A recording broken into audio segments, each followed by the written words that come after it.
We want you to remember that you are an extension of source energy. And we want the most important thing in every moment of every day for you to be awareness and maintenance of that connection.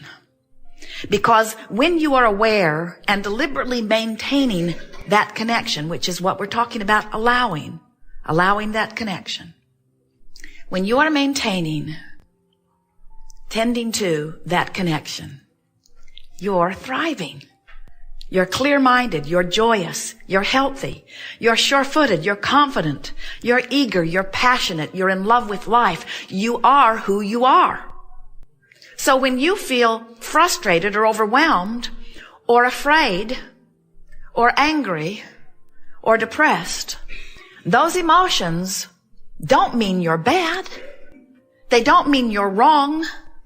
Those emotions mean you've practiced some thoughts for quite a long while and activated them often enough in your vibration that they become familiar. And now you have a belief or a dominant vibration that has enough divergent thought in it. And by that we mean different from who you really are and what you really know, that you got static in your vibration.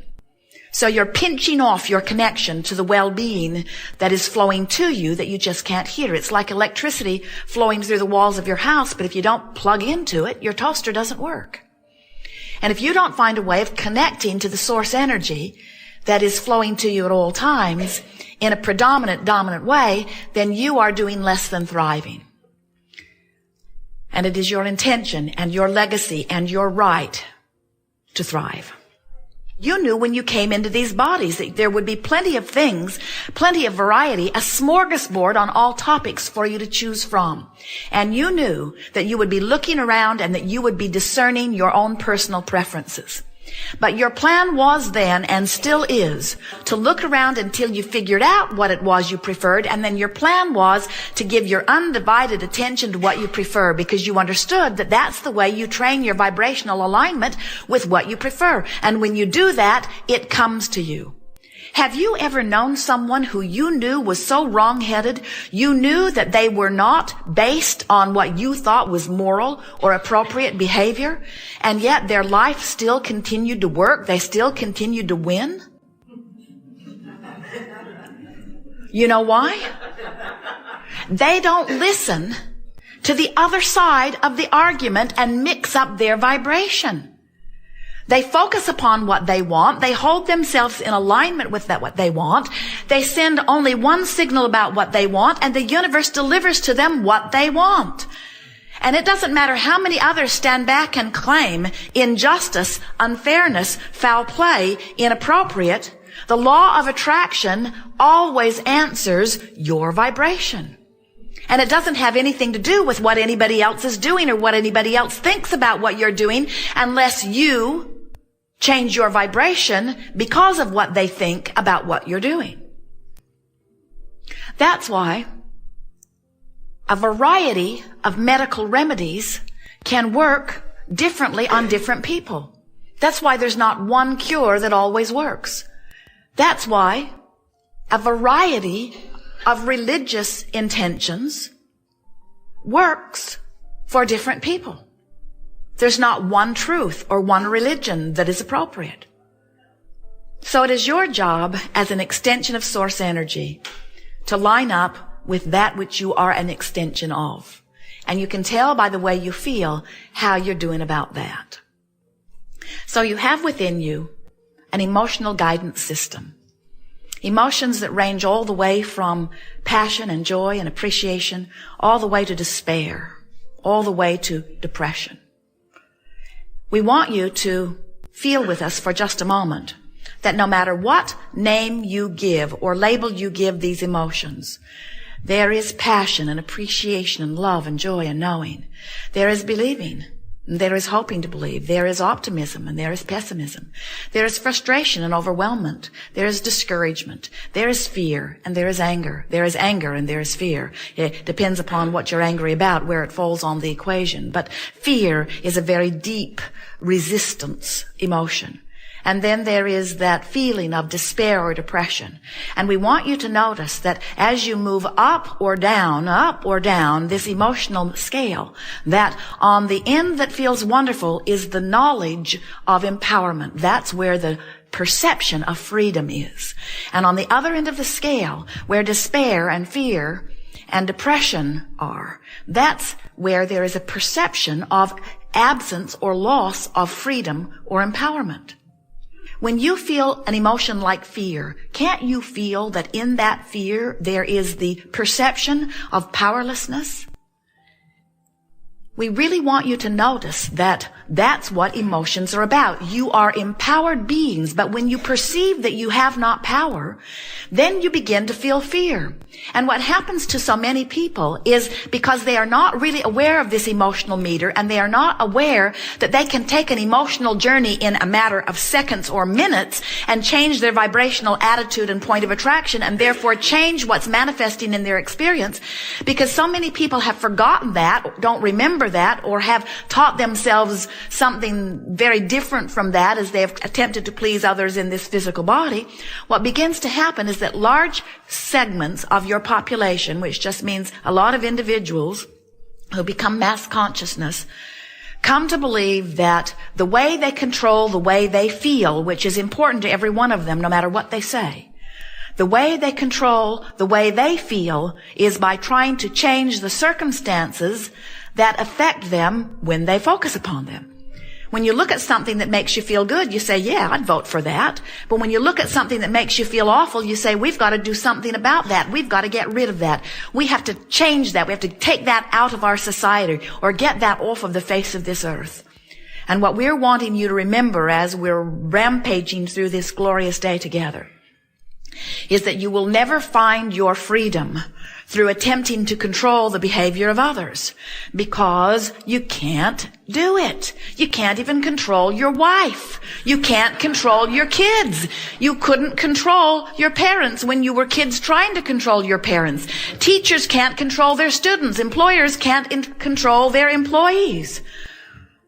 Wonderful man in a restaurant the other night, Jerry and Esther's favorite restaurant in this area, said, I have employees and 75% of them I adore, and 25% of them I would like to kill. And he wasn't kidding. You cannot effectively shift the way you feel if you believe the way you feel is contingent upon the changing of some circumstance or condition outside of you. That's why so many masters and teachers have tried to remind you about unconditional love. Unconditional love means love without changing conditions. Unconditional love means staying connected to Source regardless of the conditions. And in the continuing connection to Source, then the conditions must acquiesce to the changed vibration. We can feel that through your trial and error, through your willingness to experience life, through your wanting to feel good, and through your constant seeking, that you have come to know these things that we are talking about. And now it's just a matter of practicing them until you not only know it about this, but you know it about that, and about that, and about that, until you come to know it about everything, until you are able to look at your own body, even if it has something that you don't want in it, and you're able to relax and say, this too shall pass. It can go out the same door it came in. It came in vibrational alignment to something that I was thinking before I was even aware I was thinking it. And now I have changed the rhythm of my thought, and now I'm reaching for thoughts that consistently feel good to me on a myriad of subjects. All things unwanted must leave, and all things wanted must come. It is law. It is not possible for you to want something that does not come into your experience if you are in vibrational alignment with what you want. So why would you not be in vibrational alignment with what you want? Why would you not give your undivided attention to what you want? Because you've been trained to ferret out the problem, wrestle it to the ground, and kill it. But what you're coming to understand is, in the whole process of ferreting it out, identifying it, cataloging it, pigeonholing it, making monuments about it, talking about it, passing it on from generation to generation, you've activated in your vibration, so it must continue to be your experience. You cannot wrestle it to the ground and kill it, because there's another and another and another and another and another, because the universe will constantly give you whatever is in your vibration. No exceptions, you see. You've got to change your vibration. There is not a medical cure that can cure something that's off in your vibration. There's not a pill or a surgery that can keep you whole if you've got a vibration going on that's not allowing well-being. And so when you realize that everything that's happening globally is symptomatic of what's happening individually, but you do not worry yourself about what's happening globally. You tend to the only thing that you can tend to, and that's what's happening individually. And you work to align yourself with what feels good. You begin to be an example of thriving. And it is our promise to you that when you thrive through the clarity of your example, you will be of value to others. And it is also our promise to you that you cannot get sick enough to help sick people get well. And you cannot get poor enough to help poor people become prosperous. And you cannot get agitated about the political process enough to improve it. In other words, until you align with what feels good, you will not be in vibrational alignment with what feels good. And until you align with what feels good, you will not be in vibrational alignment with what feels good. Now, this sounds like circular reasoning, but what we're saying to you is, you gotta line up. You gotta line up. You gotta line up. You gotta line up with what you want. You've got to line up with what you want. So why don't you? Well, it's because you were lining up with thoughts before you were paying attention to how the thoughts you were lining up with felt. And you developed a vibrational habit of lining up, and law of attraction then matches those thoughts. Someone said to us the other day, Abraham, it feels like my thoughts are thinking me. Doesn't feel like I have control of what I'm thinking. I wake up and there they are. I try to change the subject, but there they are. And we say, well, don't despair. You've just got some thoughts activated, and we know we want to give you the benefit of the doubt. We want you to give yourself the benefit of the doubt. We want you to help let yourself off the hook by saying, law of attraction is really bringing these thoughts in that I've been thinking. But now a wonderful thing has happened. Now I have visceral awareness, emotional awareness that this thought is not beneficial to my experience. I can tell by the way it feels. So when I criticize myself, that's not good for me. When I criticize you, that's not good for me. When I find fault with me, that's not good for me. When I find fault with you, that's not good for me. When I worry, that's not good for me. When I worry, I'm actually negatively creating. When I worry, that means what I'm worried about is in the process of becoming. Friends will say, but Abraham, how can I not worry about this fact?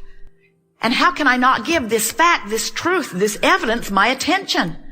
And we say, think about what you're saying. You're saying somebody else who didn't want that gave it their attention, gave it a lot of their attention, achieved vibrational alignment with it, attracted it into their experience, and because they did that, then you should too?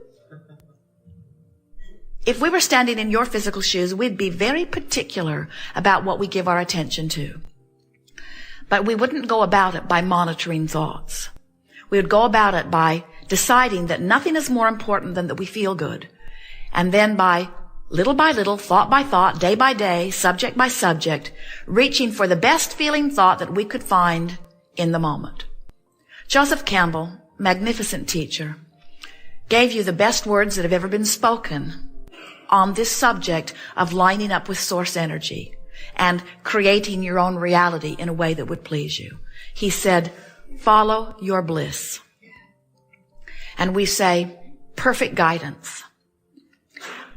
But knowing what we do about the emotional scale, if you are in fear or despair, you can't get a whiff of bliss. An attempt to follow bliss from a place of despair leaves you feeling failure because You can't set your radio tuner at 6:30 a.m. and hear what's being broadcast on 98.6 FM. The frequencies are too far apart. And you can't be in a place of despair because of something you've been observing or living or thinking about. And all of a sudden, quantum leap over into the vibration of bliss. It's not going to happen. But you could do the best that you could about feeling the best that you can from where you are, and you could shift despair to something that feels better to you, like revenge.